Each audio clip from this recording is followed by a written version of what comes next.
Bonjour à toutes et bonjour à tous. C'est avec un grand plaisir que le Centre spatial guyanais vous accueille pour le lancement VA258. Cette émission est réalisée à l'occasion du lancement de Ariane 5, Ariane 5 qui emporte aujourd'hui le satellite Eutelsat Connect VHTS, c'est son nom. Alors on en parle tout de suite maintenant. Pourquoi? Parce qu'on ne va plus beaucoup en parler. Effectivement, dans ce live, nous ne parlerons pas de la charge utile. La charge utile, c'est donc le satellite qui se trouve actuellement à bord d'Ariane 5. Mais nous échangerons pendant l'heure qui va venir avec Françoise Delcelier-Douchin, qui est en charge de la promotion et de l'aide au déploiement des applications spatiales pour la Guyane. Un titre bien long qu'elle va nous expliquer tout à l'heure, et nous allons rester ensemble donc pendant ces 50 minutes qui précèdent le lancement. Si vous êtes plus intéressé justement par cette charge utile, par ce satellite, ce qu'il va faire, ce qu'il peut faire, pourquoi est-ce qu'on l'emmène dans l'espace, vous pouvez suivre l'émission d'Ariane Espace sur leur chaîne YouTube. En ce qui nous concerne ici, on entre dans les coulisses du Centre spatial guyanais, du CSG. Et c'est ce que l'on va faire tout de suite. Alors, juste avant de retrouver Françoise, nous allons d'abord regarder, c'est la coutume, le MIO. Alors, qu'est-ce que c'est que le MIO? Le MIO, c'est le mur d'image opérationnel. C'est un mur d'image qu'on aime beaucoup lorsqu'il nous montre une belle couleur verte, comme celle que vous voyez maintenant. Ce mur d'image opérationnel, c'est en quelque sorte le résumé de l'état de la mission. Donc sur ce mur, en fait, on vérifie que tous les paramètres sont nominaux. Si jamais quelque chose se passe mal, l'un de ces voyants passera au rouge et on peut avoir un arrêt temporaire ou même permanent avec un report du lancement. Donc pour l'instant, tout va bien. Lors de notre dernier live, lors du lancement précédent, vous avez été nombreux et nombreuses à nous demander des explications sur ce qui était marqué ici. Alors, autorisation lancement, c'est le bouton principal. Si quelque chose ne fonctionne pas bien, l'autorisation sera suspendue temporairement, je disais, ou définitivement. Ensuite, état base, qu'est-ce que ça signifie? L'état base, c'est l'état de l'ensemble des moyens de la base, des moyens, ceux qui sont sous la responsabilité du CNES, du Centre national d'études spatiales, et du CSG, le Centre spatial guyanais. La partie à droite, ensemble de lancement, ça ce sont les moyens qui dépendent de l'opérateur de lancement, Ariane Espace. La partie logistique, c'est l'ensemble des moyens qui concernent l'énergie par exemple. La sauvegarde, c'est la sauvegarde vol qui elle s'occupe de la neutralisation du lanceur en vol. Si quelque chose se passe mal, il faudra neutraliser ce lanceur, c'est-à-dire le faire exploser afin qu'il ne dévie pas sur des zones qui présentent des risques. La télémesure, elle représente les stations, les différentes stations de télémesure qui sont mobilisées pour le lancement. Alors, il y en a plusieurs, il y a Galio par exemple, qui se trouve au sommet de la montagne des Pères, à Kourou, au sud de Kourou. Une autre par exemple qui est à Natal au Brésil, si on fait un vol vers l'est. Donc on a différentes stations de télémesure comme ça. Pour l'instant tout va bien. La localisation, alors ça ce sont tous les moyens radars pour localiser le lanceur, et les télécommandes. C'est vraiment justement, ce sont les moyens qui permettent de neutraliser le lanceur si besoin. D'ailleurs, on parlait de la sauvegarde tout à l'heure, la localisation est bien évidemment mise à disposition de la sauvegarde. Ensuite, les télécoms, c'est l'ensemble du réseau du lanceur, ça donne les infos sur l'état des structures du lanceur, la pression des moteurs, etc. La météo, j'ai moins besoin de vous l'expliquer, évidemment elle se met au rouge si les résultats des radiosondages atmosphériques ne sont pas favorables, si les vents sont trop forts en altitude ou dans la mauvaise direction. Voilà. Vous connaissez un petit peu plus de choses sur ce MIO, ce mur d'image opérationnel. Et maintenant, eh bien, nous allons accueillir notre invité. Je te présentais tout à l'heure Françoise Delcelier-Douchin. Alors j'ai donné ton titre qui était un peu long. Est-ce que tu peux nous dire ce que tu fais dans la vie? Et bonjour à toi. Oui, bonjour Pierre, bonjour à tous. Donc moi je travaille effectivement au CNES, au Centre spatial guyanais, mais à la différence de beaucoup de mes collègues, mes activités me tournent plutôt à l'extérieur de la base. Donc je vous expliquerai un peu plus avant ceci, mais sachez qu'en fait mes interlocuteurs ne sont pas les acteurs satellites, hein, tels que mes collègues, mais plutôt les collectivités territoriales, le monde de la santé, le monde de l'éducation, les entreprises. Les professionnels qui travaillent effectivement dans l'agriculture, par exemple. Et donc, j'essaye de mettre au maximum les moyens du spatial à la disposition de ces acteurs de façon à ce qu'ils soient facilités dans leur quotidien, dans leurs activités. C'est vrai que très souvent, on parle justement de ce spatial en termes d'objets dans l'espace, hein, ce qu'on appelle l'amont, c'est-à-dire tout ce qui se trouve avant que toutes ces données soient ramenées sur Terre, les lanceurs, les satellites, les sondes, etc. Toi, tu t'occupes vraiment de la partie qui se passe après, c'est-à-dire comment utiliser toutes ces données pour en fait le citoyen, d'une manière générale. Oui, absolument. Alors, en fait le titre que l'on donne plutôt à mes activités, c'est la filière aval.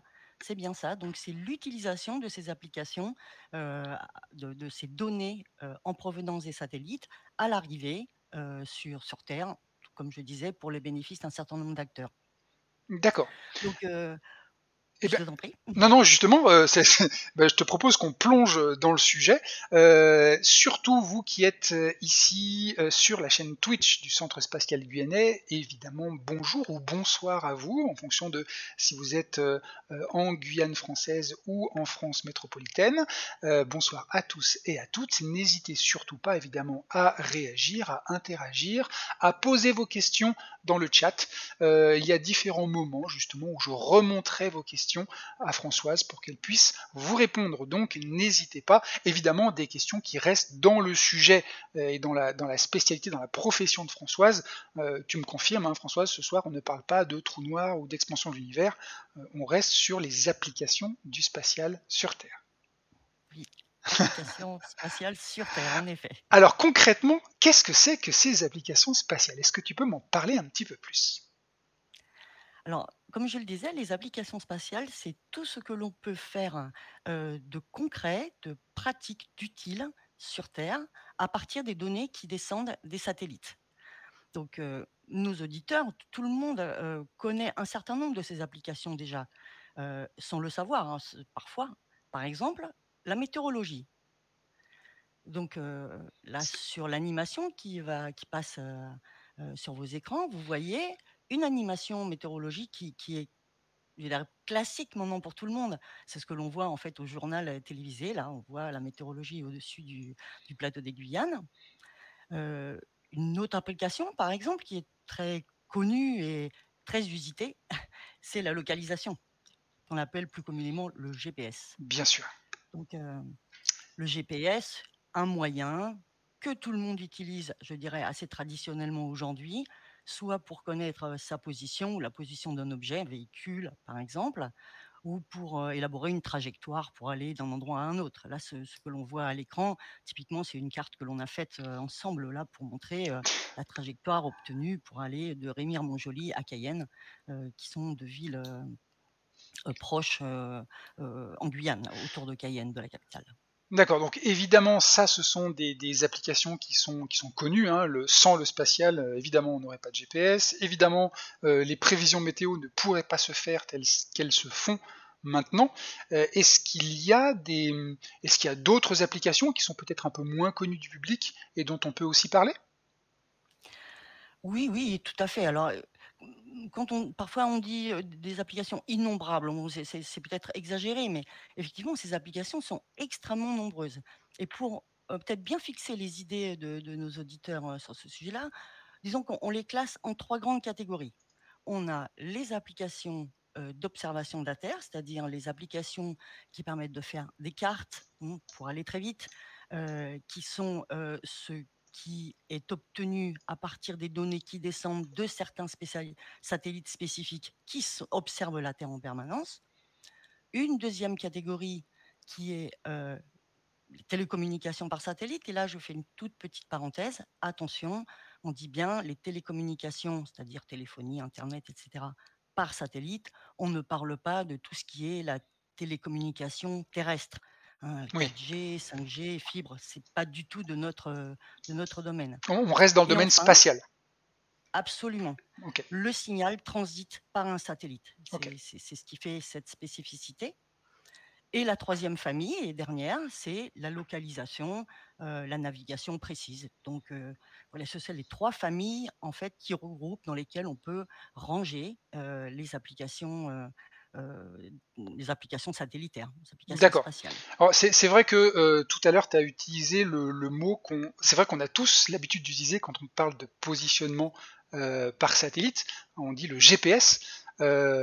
On peut rappeler que le GPS, c'est un ensemble de satellites, mais il y a d'autres ensembles qu'on utilise, entre autres, l'équivalent européen, qui lui ne s'appelle pas GPS, hein. C'est un peu comme frigo, c'est un réfrigérateur, frigo c'est une marque.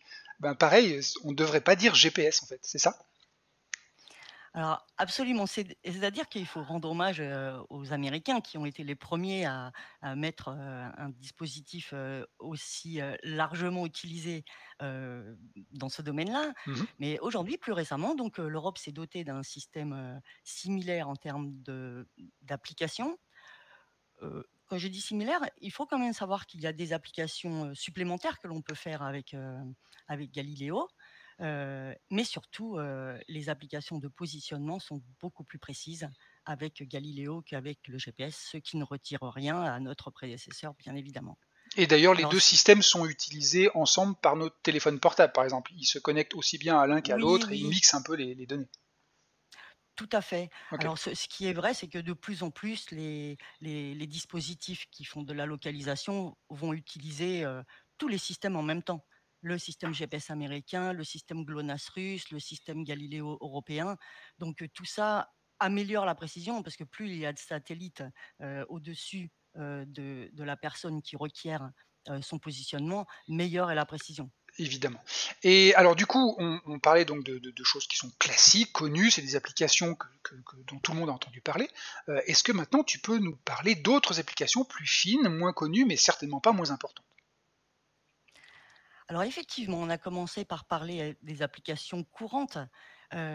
C'est peut-être dans des endroits où on les attend les moins que les applications sont les plus, surprenantes, j'allais dire.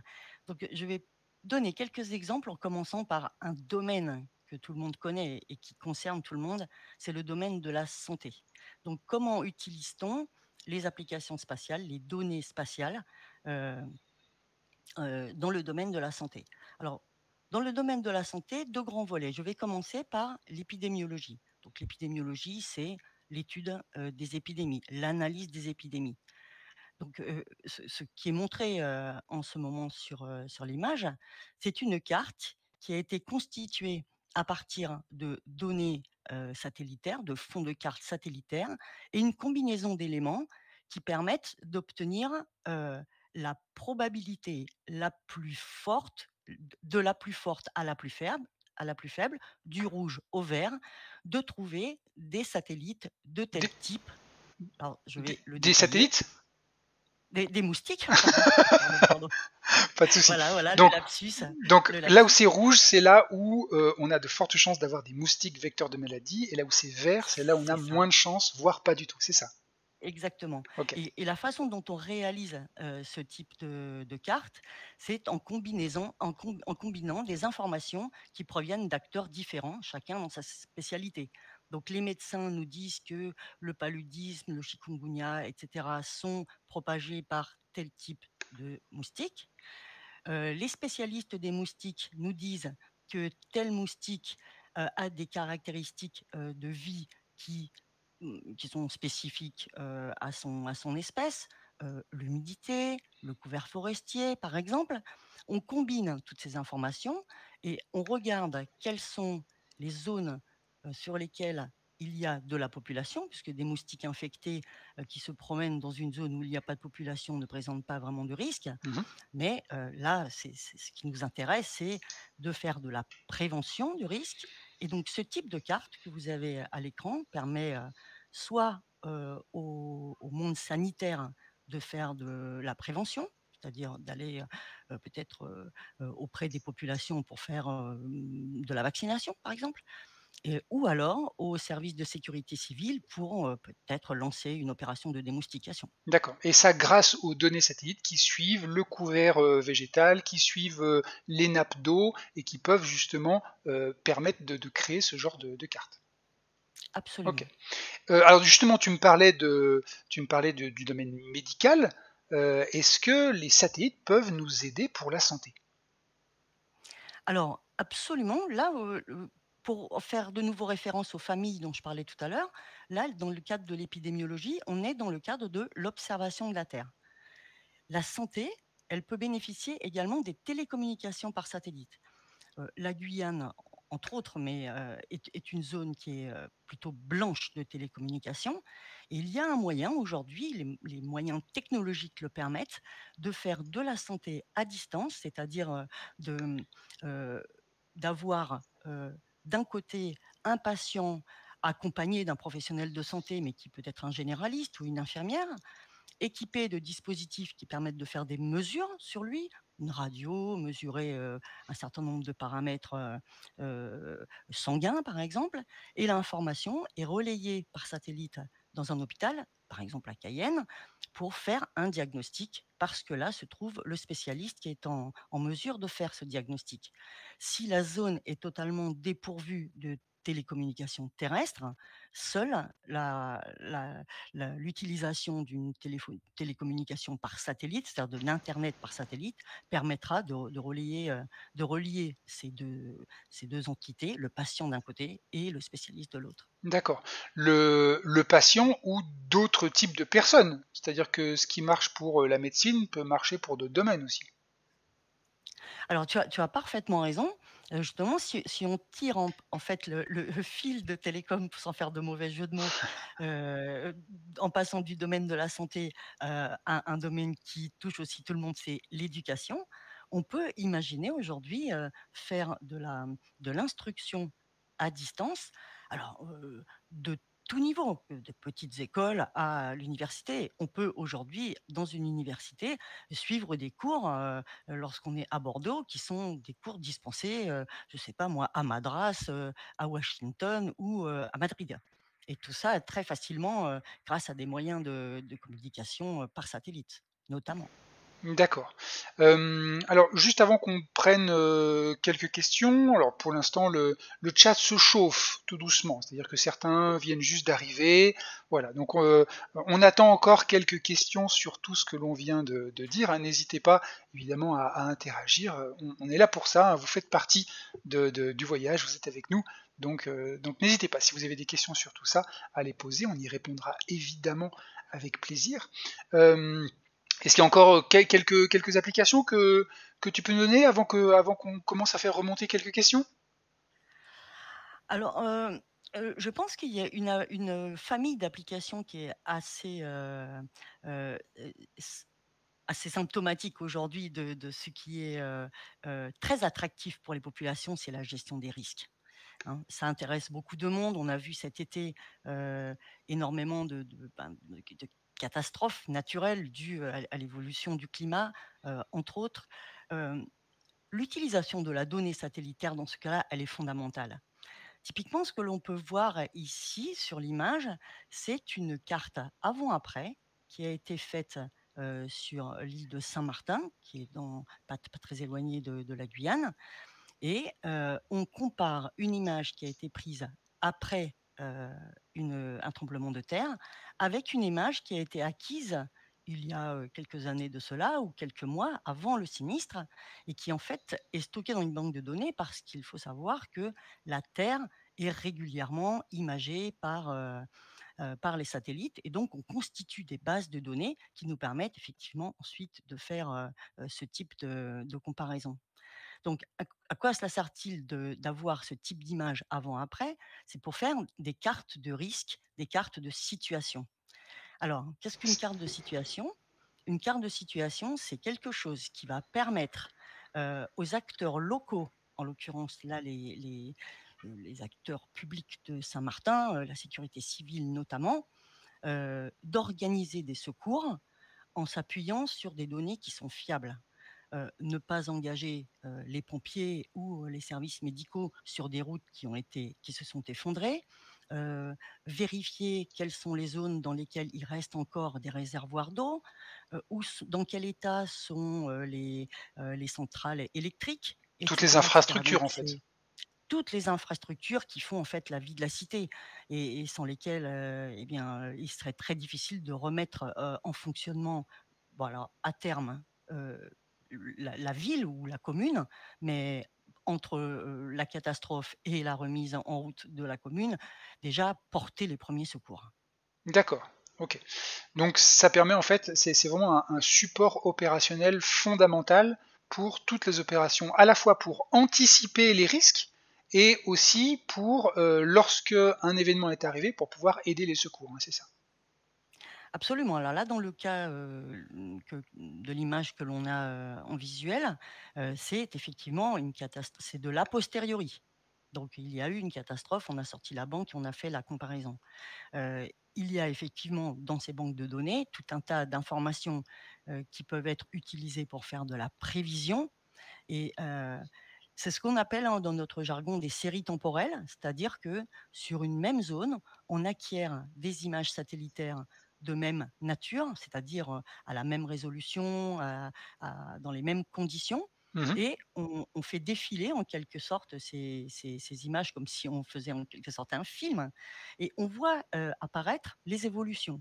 Alors ça, c'est très important parce que les scientifiques, à partir de ces informations, sont capables de faire des modèles de comportement dynamique, par exemple d'un littoral, Mmh. hein, et de donner aux acteurs locaux, aux gens qui sont en charge de l'urbanisme ou de la prévention des risques dans une collectivité, d'anticiper quelles sont les actions à conduire pour réduire l'impact, par exemple, d'une montée du niveau d'un fleuve ou de l'érosion du littoral. D'accord. Hem, alors je t'aurais bien fait remonter quelques questions du chat déchaînées, mais en fait, il se déchaîne doucement. Je pense qu'il a perdu un petit peu les clés des chaînes et donc il met un peu de temps à se chauffer. J'ai alors, une question à laquelle j'ai déjà répondu au début du live, mais je vais y répondre parce qu'effectivement, bah, c'est important, on y revient. Heu, Mister Enomis qui demande: est-ce qu'on peut avoir plus d'infos sur le satellite Eutelsat Connect à bord d'Ariane 5? La réponse est oui, mais sur un live parallèle. Si tu veux des informations sur la charge utile, dans ce cas, je te conseille d'aller sur la chaîne YouTube d'Ariane Espace qui fait son live justement sur la charge utile. Et ici, au CSG, on fait visiter l'installation, on prépare à chaque fois avec un expert du CSG le lancement. Donc on parle d'autre chose, comme aujourd'hui les applications du spatial pour le civil. Et du coup, justement, ces applications, alors pour l'instant, tu nous as parlé d'applications qui sont globalement très générales. Est-ce qu'on pourrait en arriver un peu à toi en particulier? Sur quel projet est-ce que toi tu travailles en ce moment en Guyane? Quelles sont les applications du spatial en Guyane? Alors là encore, hein, des applications, il y en a énormément. Sur le territoire guyanais, notamment parce que c'est un terrain de «jeu» entre guillemets pour les applications spatiales qui est fabuleux. Bien sûr. La Guyane, c'est très grand, donc par exemple, imaginez, hem, heu, faire de l'imagerie de la forêt systématiquement sur une zone aussi grande avec, des moyens type drone ou type avion, c'est très compliqué. Donc là, c'est le satellite est parfait. Il a quand même un inconvénient, le satellite, il faut bien le reconnaître, notamment dans l'observation de la Terre optique, c'est que la Guyane est très ennuagée. Donc, dans ce cas-là, on est obligé de faire un nombre d'images assez important pour en avoir une qui soit bien exploitable. Ça, c'est assez, assez important à Toujours signaler. ce fameux problème Et là météo. exactement, le problème météo est d'ailleurs qui nous a valu le report, de lancement d'hier à aujourd'hui. Mais, pour revenir à nos applications, d'observation de la Terre, aujourd'hui, nous sommes en train de travailler sur, la remise en route d'une station d'observation, de la Guyane, mais plus largement en fait, hein, du le cercle de visibilité englobe tout le plateau des Guyanes, donc ça va du Brésil, Guyane, Suriname, Guyana et là, on le voit sur la carte, le Venezuela, mais aussi jusqu'aux Antilles. Et donc, cette station de réception directe permet de recevoir, donc, comme son nom l'indique, en direct des images qui sont prises au-dessus de la Guyane lorsque le satellite est dans l'arc orbital au-dessus de nos têtes. Donc ça, c'est un outil, absolument formidable qui va permettre justement, en s'affranchissant des liens transatlantiques qui sont le seul lien que l'on a pour télécharger les images, en fait, lorsqu'elles sont vidées, dans l'Hexagone, par exemple, eh bien, ça va nous permettre de faire autant d'images que l'on veut. On prend une image, on la vide, on prend une image, on la vide, on prend une image et la vide et donc de multiplier les chances d'avoir de belles images non ennuagées sur le territoire. Donc ça, c'est Et le là, projet CIS, hein, c'est ça? c'est le projet CISA. Donc, je voulais juste signaler que les thématiques, qui sont associées donc à ce projet-là sont très nombreuses. Le maritime, le littoral, surveillance de la forêt, la médecine, comme j'en ai dit un mot tout à l'heure, et cetera. Donc toutes ces thématiques vont bénéficier en fait, de cette antenne de réception directe. D'accord. Tu parlais du littoral, alors évidemment un magnifique littoral guyanais, avec toutefois une partie un peu noirâtre que je vois ici, qui a été prise évidemment par satellite. Qu'est-ce que c'est que cette boue toute noire qui se déverse dans l'océan? Alors donc en fait, bon, ce n'est pas de la boue, hein, en général. Alors là, ce que l'on voit sur cette image-là, c'est la sortie d'un fleuve de Guyane.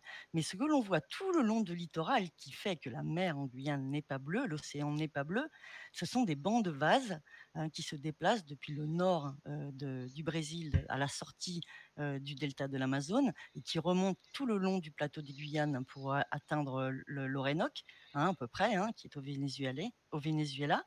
Et ces bancs de vase se déplacent tout doucement le long de ce littoral. Alors, ça fait des images assez magnifiques, même si parfois certains se plaignent que les plages ne donnent pas sur une mer très bleue. D'accord.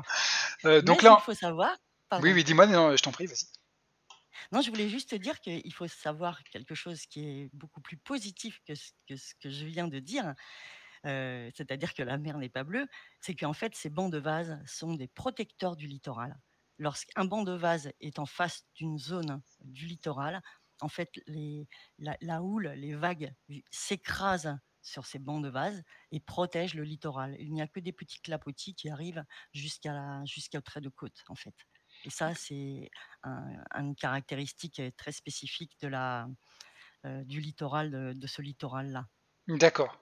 Alors, je te fais remonter une question de Sunrise PWT qui te demande est-ce qu'il y a d'autres applications civiles du Centre spatial guyanais dans le domaine de la santé? Et, euh, et je vais en profiter pour mettre une carte que tu m'as donnée. Et peut-être que tu vas pouvoir nous en parler un peu plus et lui répondre. Alors, effectivement, alors ça, c'est plus qu'une application, c'est même un projet. Alors, il n'est pas encore décidé, il n'est pas encore validé, mais c'est un projet d'envergure qui est en train d'être mûri sur le territoire entre l'hôpital de Cayenne, l'Agence régionale de santé et le CNES en partenariat d'assistants techniques pour la partie télécom par satellite. Donc, l'idée étant d'avoir dans des centres de santé des zones très reculées, 2 zones très reculées comme, Trois-Sceaux, Camopi et Tuenki-Taluene que l'on voit sur la carte, entourées par des cercles rouges. Dans ces centres de santé, heu, il l'objectif que l'on a, c'est d'augmenter, les moyens de diagnostic des patients, comme je l'expliquais tout à l'heure, hein, c'est-à-dire, d'avoir dans ces centres de santé des professionnels de santé, mais qui ne sont pas forcément des spécialistes, qui vont équiper, entre guillemets, des patients avec du matériel high-tech médical, si je puis m'exprimer ainsi, heu, en local et dont, les images, ça peut être de l'imagerie, ça peut être juste de la donnée, vont être, transférées à l'hôpital de Cayenne, grâce à des moyens, satellitaires, ce qui va permettre d'avoir une fiabilité du débit et et d'avoir donc, en temps réel, un diagnostic par un spécialiste à l'hôpital de Cayenne, pour ces patients, en zone, très reculée. D'accord, donc Sunrise, voilà, tu as une application très, très concrète. D'ailleurs, juste une petite parenthèse, Doc Pepper qui nous dit, en agriculture, que ce soit pour de la mesure de parcelles ou avec certaines applications, on peut aussi mesurer la biomasse de certaines cultures. Donc effectivement, hein, tu confirmes que l'agriculture bénéficie énormément du suivi et des mesures que l'on peut faire depuis l'espace.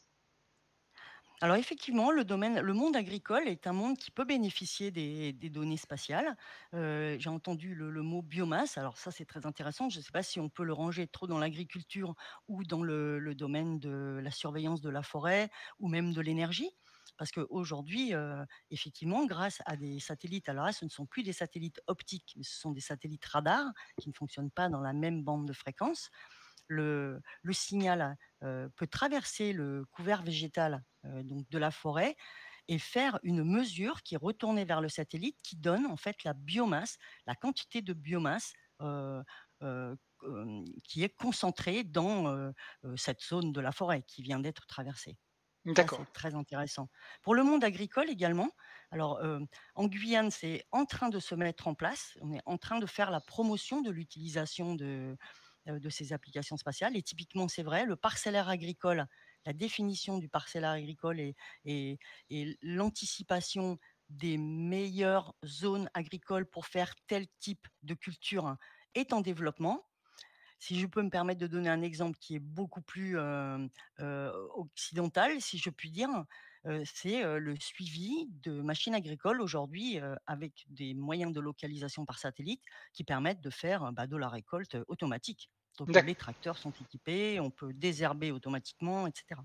D'accord. Hem, il y a encore, un grand nombre d'applications spatiales dont on n'a pas encore parlé. C'est vrai quand on a fait le briefing, ensemble avant l'émission, la liste était extrêmement longue, mais juste nous arrivons à T-20 minutes. T-20 minutes, eh bien c'est une heure, spéciale. Pour l'instant, tous les paramètres sont au vert et traditionnellement donc à T-20 et T-10 minutes, il y a un exposé météo. Voilà. Pour l'instant, on va remettre le MIO qui est ici. Vous voyez que la météo est au vert. Et en plus de tout ça, eh bien, nous avons un invité surprise. Si tu veux bien, je vais le connecter avec nous, un invité qui se trouve actuellement au milieu de la salle Jupiter, cette salle de contrôle général que d'ailleurs tu es en train de regarder parce que tu as une fenêtre qui donne, si je ne m'abuse, sur la salle Jupiter. Alors cet autre invité, je vais, euh, je vais le connecter immédiatement avec nous. Voilà. Il s'agit ni plus ni moins que du DDO interne. Le DDO, c'est le directeur des opérations. Et le DDO interne, eh bien, c'est Thierry Vallée. Est-ce que tu nous entends, Thierry? Ah, alors Thierry, si tu nous entends, fais-nous un signe parce que quand tu parles, ah, tu nous entends, c'est déjà bien, mais je ne t'entends pas. Il y a un problème avec ton micro. Mince.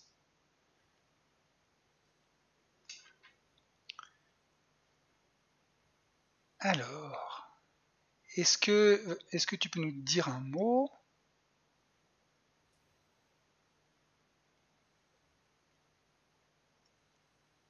On a un petit problème de micro avec Thierry, qui venait justement en direct de la salle Jupiter nous faire un brief justement sur l'état des systèmes, l'état de la météo, du lanceur.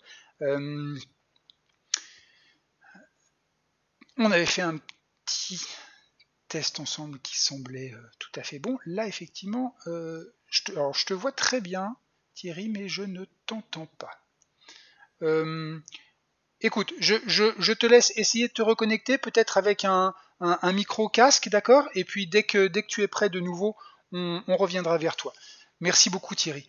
En attendant que Thierry nous revienne, si ça te va Françoise, on peut continuer un petit peu.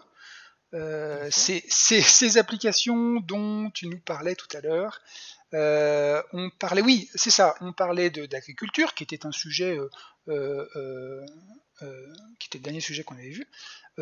Une autre chose pour vraiment le domaine du civil, alors c'est quelque chose qui est effectivement fondamental, même si ça peut couler de source. Tu me parlais la dernière fois de l'adressage, c'est ça? Oui, alors effectivement, là on rentre plutôt dans le cadre des entreprises en fait Ok, qui s'approprient les informations qui descendent des satellites pour proposer des projets. Et typiquement là, on est dans le résultat de l'appel à projet du plan de relance de l'année dernière. Donc là, tout le monde a entendu parler du plan de relance, hein. Le gouvernement a mis un certain nombre de moyens pour que des entreprises se saisissent notamment des données spatiales pour faire des propositions innovantes et originales. Et là, typiquement, nous avons une illustration sur laquelle je ne rentrerai pas dans le détail, mais de la société lauréate de ce plan de relance, Edenmap, qui propose en fait de donner une adresse à tout le monde en Guyane, en commençant, là c'est le premier exercice qu'ils ont entrepris, en commençant par les zones qui sont les habitats un peu euh, pas illicites, mais bon, plutôt défavorisés, j'allais dire, pour lesquels l'adresse n'est pas une caractéristique comme on peut l'avoir dans les grandes rues de Cayenne, par exemple. Alors, c'est important, hein, l'adressage. Il faut savoir que pratiquement la moitié de l'humanité ne dispose pas d'adresse. d'accord, Et ne pas avoir d'adresse, c'est pas être un sous-citoyen, bien au contraire, c'est être un citoyen en devenir. Donc donner une adresse à quelqu'un, c'est lui permettre d'avoir, systématiquement du courrier bien distribué, mais surtout, j'insiste là-dessus, c'est surtout la possibilité pour les secours, enfin d'être répertorié dans sa commune et pour les secours, d'être capable d'intervenir dans une zone, par exemple, où, on sait qui habite où et donc d'être capable d'anticiper les moyens pour sauver 10, 15 ou 20 personnes, bien sûr. et puis d'arriver sur place sans en trouver 100 ou 200. Et c'est un gros C'est- problème de risque. Et Et bien sûr, de la même façon, hein, tous les problèmes sanitaires, la prévention, etc., bénéficient d'une population qui bénéficie d'une adresse d'accord. performante et fiable. Ça commence par un adressage précis et ça aussi, ça peut se faire beaucoup plus facilement par satellite. Euh, Absolument. je C'est vais ce que l'on revenir. voyait, pardon Pierre, Non, non, c'est je ce t'en que prie. l'on voyait en fait sur l'image que tu projetais tout à l'heure. Ce que l'on voyait, c'était un fond de carte satellitaire. J'aurais dû le préciser à ce moment-là. C'est un fond de carte d'images satellites sur laquelle en fait le logiciel de la société Edenmap vient tracer, vient reconnaître en fait les artères de circulation, mais aussi vient reconnaître les blocs d'habitation jusqu'à rentrer dans un détail très fin qui va faire la discrimination entre 2 maisons, D'accord. entre 2 habitats.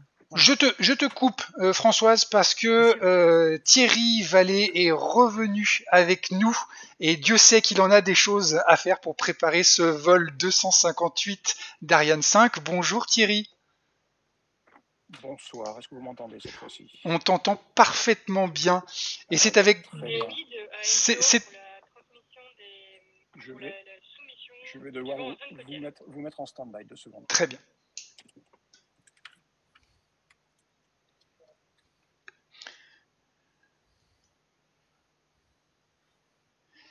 C'est opérationnel. C'est voilà. Thierry donc travaille actuellement dans la salle Jupiter.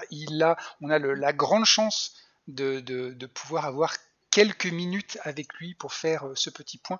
Bien évidemment, son travail passe en priorité et son objectif est tout de même de coordonner un nombre impressionnant d'équipes, hein, d'équipes qui s'occupent de systèmes, de sous-systèmes, de tout ce qu'on a vu tout à l'heure dans le mur d'images opérationnelles, tout ce qu'on a vu qui doit absolument être au vert, et on a au sommet de cette pyramide des chefs d'orchestre qui sont là justement pour s'assurer que toutes les mesures sont bonnes, que toutes les équipes fonctionnent correctement, que tous les résultats sont fiables. C'est effectivement le cas de Thierry. Si jamais il peut nous rejoindre, on reviendra tout à l'heure. Si tu permets, Françoise, dès que Thierry revient, je me permettrai de te couper parce que on aura certainement assez peu de temps avec lui pour vérifier que tout se passe bien avant de revenir avec toi. Est-ce que ça te va, Françoise? Oui, absolument, bien sûr, hein. Place aux opérations. Ok, alors, si je ne me trompe pas, ça y est, Thierry est en train de se reconnecter et on va pouvoir prendre quelques minutes avec lui en direct dans la salle Jupiter pour pouvoir discuter ensemble. Ça y est, oui, on te voit et on t'entend très bien, Thierry. Est-ce que alors on va prendre très peu de ton temps, hein, tu as énormément de choses à faire. Est-ce que vous me recevez? Oui, on te reçoit très bien. Est-ce que tu nous entends, Thierry? Thierry, on te reçoit parfaitement. On te reçoit. On t'entend. Est-ce que tu nous entends, toi? Je vous écoute. Est-ce que je peux te poser une question? Très bien. Vous m'entendez? Je vous reçois. Thierry, je pense qu'on a un... Parfait. Ah, ok, d'accord. On a peut-être Ok, on a un petit peu de lag, c'est pour ça, il va falloir attendre un peu de temps entre la question et la réponse. Thierry, est-ce que déjà tu peux te présenter, nous dire qu'est-ce que le travail d'un DDO interne et nous exposer rapidement la situation pour aujourd'hui? Est-ce que tout va bien? Vas-y.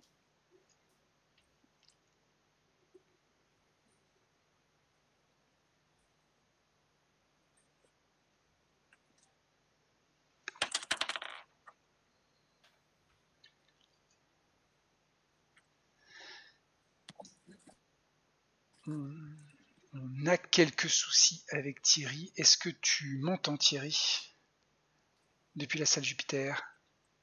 Alors, tout va très bien. Donc, on a fait le point de...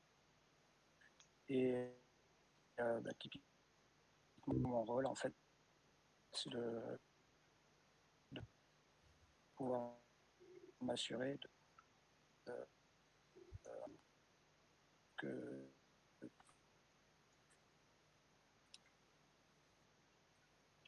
Oui. J'ai peur, Thierry, que ton débit soit tellement faible qu'on ne t'entende très mal et on te voit très mal. Il y a eu un gros trou. Je t'entends. Ça y est. J'ai l'impression que ça va un petit peu mieux. Maintenant, on t'entend un peu mieux. C'était compliqué jusqu'à maintenant. Est-ce que tu peux répéter parce qu'on t'a vraiment pas entendu?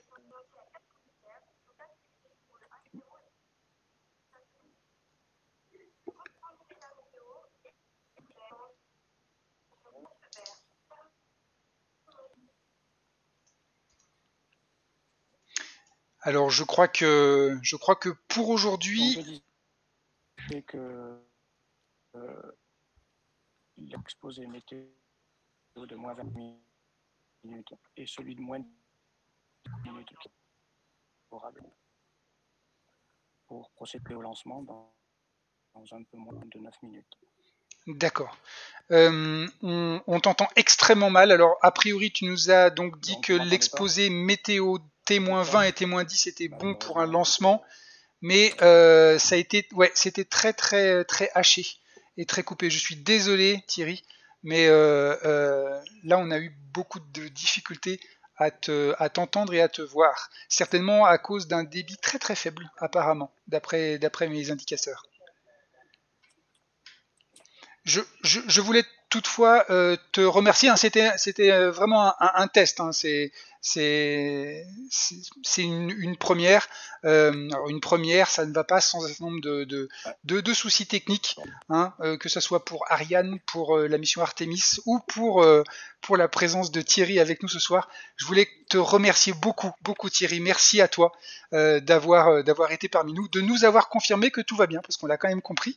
Et puis au plaisir peut-être de te recroiser une prochaine fois. Bon courage et merci pour tout. Allez, on revient ensemble. C'est vrai qu'il ne reste plus beaucoup de temps. Il reste 7 minutes et 13 secondes avant le décollage. Pour l'instant, tout va bien, et ça c'est une très très bonne chose. Une information qu'il faut que je vous donne avant qu'on termine de discuter avec Françoise, c'est que à T-1 minute, Françoise et moi, eh bien, nous arrêterons de parler et nous vous laisserons la dernière minute de suspense seul avec le lanceur sur son pas de tir. On laissera Ariane décoller, on restera encore muet pendant 2 à 3 minutes pour que vous puissiez suivre ce décollage, et ensuite eh bien, on reviendra pour vous dire au revoir. Une chose concernant le son, il se trouve que la dernière fois eh bien, on n'entendait pas le son du lanceur. Pour cette fois-ci, un micro a été placé. Sauf que ce micro, évidemment, il n'a pas été placé sous Ariane, hein, on veut garder le micro quand même, il a été placé sur un site d'observation qui se trouve à 5 km du pas de tir.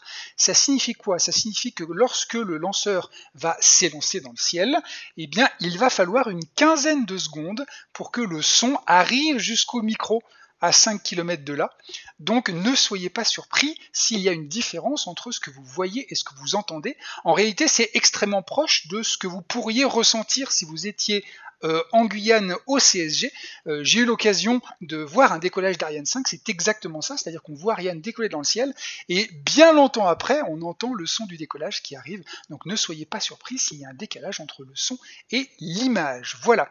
Il nous reste encore, alors je regarde, il nous reste encore 4 minutes 30, Françoise, 4 minutes 30 pour discuter ensemble de ces dernières applications spatiales. Est-ce que tu veux nous parler d'une dernière chose? On parlait, tu m'avais parlé de tortues tout à l'heure. Est-ce que tu peux m'en parler un petit peu? Oui, c'est un projet qui nous tient vraiment beaucoup à cœur. C'est un projet pédagogique qui va utiliser des données de localisation précises pour suivre des tortues dans leur cheminement dans l'océan Atlantique. Donc en fait, il faut savoir que les tortues, il y a diverses tortues marines qui viennent pondre sur les côtes de Guyane. Et donc, lorsqu'elles viennent sur la plage pour pondre, notamment les grosses tortues luttes, ce sont quand même des animaux qui font 200, 300, 400 kilos parfois, elles peuvent être équipées par des spécialistes scientifiques qui disposent de ces balises. Et lorsque la tortue repart en mer, en fait, on peut la suivre grâce à la petite antenne qui transmet depuis la balise la position de la tortue via un système satellitaire jusqu'à, disons, un cadran de suivi euh, euh, chez un scientifique, par exemple, ou dans une salle de classe, et tel est le projet. Notre objectif serait de pouvoir tirer en fait un fil rouge éducatif tout au long de l'année scolaire pour permettre aux enfants de suivre ces tortues jour après jour et de profiter de sa trajectoire pour faire, et voilà, typiquement, vous allez avoir à l'écran une tortue lutte équipée, de pouvoir faire, disais-je, eh bien, de la géographie, des mathématiques, tout un tas d'éléments du programme, en bénéficiant en fait de ce support pédagogique. Donc, ce que l'on utilise en définitive, c'est une carte sur laquelle on voit la trajectoire de la tortue se déplacer. Bon, ça, c'est une chose. Voilà, alors on va voir une petite animation et c'est typiquement ce que l'on peut voir sur les écrans de réception. C'est ce que les enfants suivent dans leur classe. Ce que les enfants pourront suivre dans leur classe. Et ce qui est intéressant, c'est que derrière la petite trajectoire verte que l'on voit à l'écran, on peut mettre des fonds de cartes qui dispensent une information qui provient des satellites d'observation de la Terre différentes. On peut avoir une carte qui montre les courants marins, une carte qui montre la température de surface, qui montre là où il y a de la nourriture qui puisse attirer les tortues ou pas. Et ça permet aux enfants de se poser des questions sur les raisons pour lesquelles la tortue se déplace à telle ou telle trajectoire. Alors typiquement, bon, les enfants peuvent se dire: «Ah mais tiens, là, elle va se déplacer par là parce qu'en fait, la température est plus chaude». Et puis en définitive, quand on discute avec le scientifique et qu'on lui demande quelle est la raison, que lui a analysée comme étant, le fondamental du déplacement de la tortue, il va dire: «Bah non, en fait pas du tout. C'est pas pour cette raison, c'est parce qu'en fait il y a les courants, le Gulf Stream qui est un courant très puissant, était particulièrement fort à cet endroit-là et cette pauvre tortue n'a pas réussi à passer, le cap du courant et donc elle est redescendue un petit peu, vers le sud». Voilà et c'est juste un support pédagogique, mais les enfants sont très attirés par les animaux et ça peut, pour certains, les aider à avoir une meilleure, appréciation, du programme scolaire. Et éventuellement même susciter des vocations. Alors nous sommes actuellement à 1 minute 35 avant le décollage. Du coup, nous allons vous laisser tranquille avec le pas de tir en plein écran. Je vous rappelle une nouvelle fois que vous allez avoir un écart entre la vidéo du décollage et le son du décollage qui est pris par un micro qui se trouve à 5 km et donc certainement un décalage son entre l'un et l'autre, mais c'est tout à fait normal et c'est même parfaitement réaliste. Nous sommes maintenant tous au centre spatial guyanais, T-1 minute. Bon décollage à tous et à toutes, on se retrouve tout à l'heure.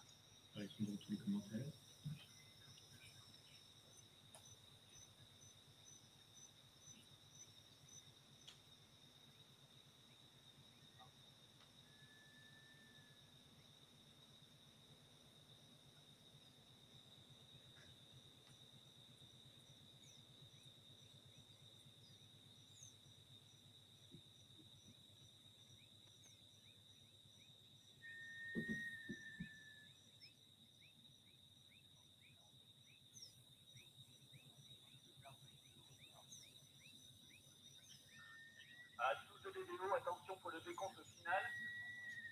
10, 9, 12 DDO, attention pour le décompte final. 10, 4, 8, 7, 6, 5, 4, 3, 2, 1, top. Allumage Vulcain. Allumage des UAP. Et décollage. Allumage des UAP.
Voilà, vous venez d'assister à la séparation des EAP, des étages latéraux à poudre, les boosters, les 2 boosters latéraux qui se trouvent sur les flancs d'Ariane et qui donnent l'essentiel de la poussée au départ. Pour l'instant, tout est parfaitement nominal dans ce vol. Merci beaucoup à tous d'avoir vécu ce moment avec nous.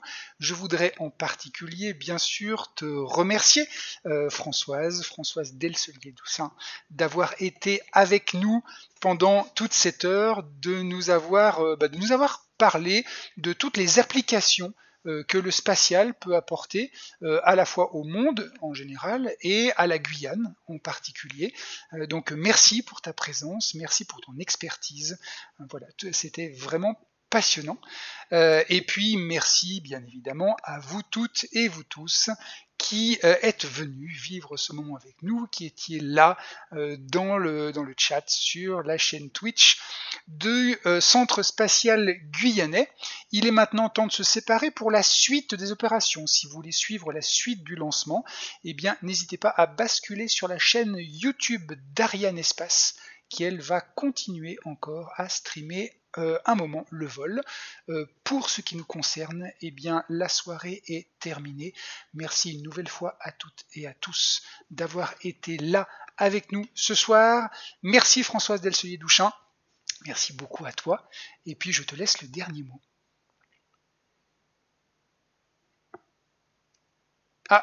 Il faut que tu remettes le micro.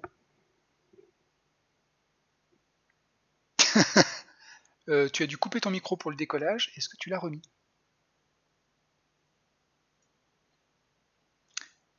Et attends. Ouais, tu as mute ton micro. Eh bien, je vais Voilà, ah, ça y est, voilà. Toutes mes excuses. Je t'en prie. Je te laisse le mot de la fin. Je te laisse le mot de la fin et puis ensuite on va pouvoir terminer ce live. Voilà, mais je voulais te remercier pour ton invitation et remercier toutes les personnes qui ont suivi la chaîne. Et donc, si les applications spatiales les intéressent, qu'ils n'hésitent pas à envoyer des questions, même au centre spatial. Nous leur répondrons avec grand plaisir. Voilà, et bien c'est sur ces belles paroles que le Centre Spatial Guyanais vous souhaite une très bonne continuation, une très bonne soirée, et nous vous disons au revoir à tous et très certainement à bientôt pour un prochain lancement depuis la Guyane. Au revoir à tous et à toutes.